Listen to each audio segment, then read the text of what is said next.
Hi, I'm Jennifer Knott with RE/MAX Signature Properties, and thanks for joining me today. We're going to talk about the steps to buying a house. And so I'm going to go through the steps with you, and always feel free to contact me if you have any questions, and we'll take it in depth a little bit more on the phone. The first step you need to do is definitely find a great agent. No matter who that agent is, you want to work with someone that is going to talk to you about the details and get you ready to buy a house before you even start looking for a house, because you'll need to talk about getting pre-qualified. You have to have that done. If you're financing, you have to have that done ahead of time. Also, having proof of funds if you're going to pay cash. In this market especially, you cannot submit an offer without showing the seller that you're able to pay for the house at the price that you offered. So you want to make sure you have an agent that's going to walk you through all of those steps and get you ready before getting you attached to a home that you can't buy. Your agent can also put you in touch with great lenders if you don't already have someone that you love working with. And it's always a good idea maybe to shop around too. Different lenders offer different programs. Most lenders will offer the 5 different types of loans, but not all of them offer the same programs. So there may be some that have down payment assistance, accessibility. There may be some that give grants for moving into certain neighborhoods. So check out your options, and they all offer different interest rates based on your credit score. So once you get your financing in place and you've talked to a lender and they have pre-qualified you and are ready to write a letter on what you can afford, then let's start looking at houses.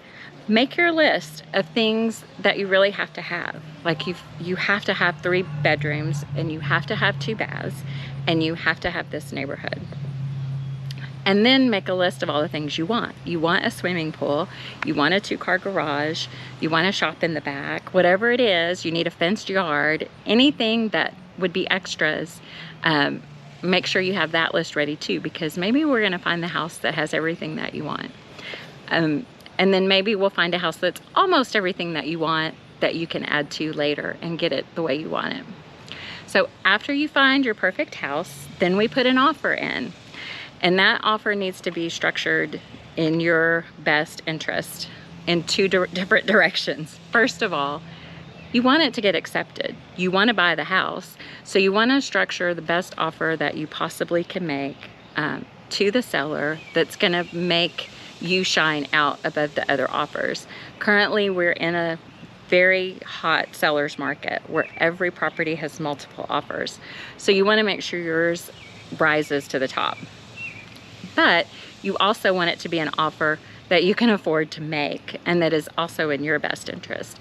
And your agent will help you get to that happy medium so that you can make the best offer to the seller without creating a hardship on yourself financially. And so you've put in such a great offer, the sellers accepted it, and now you're in contract. Well, these next few days are crazy. So set aside some time. You're going to want to do inspections. You're going to have to provide earnest and option money, which your agent will go over with you before you even make the offer and explain how that works. But options typically last 5 to 10 days, depending on the situation. And you want to get in there, check out the house. Make sure you understand what some potential problems might be before you move further along in the contract. So once you get through the option period, then you're waiting basically on the lender.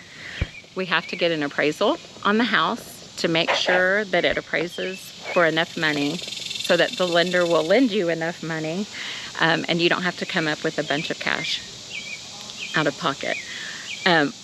Once we get through that process, then we set it for closing. Typically, you establish the closing date in the original contract, in the original offer. In a hot market where there are a lot of transactions, sometimes it may take a little longer. So plan on a 30 to 45 day close.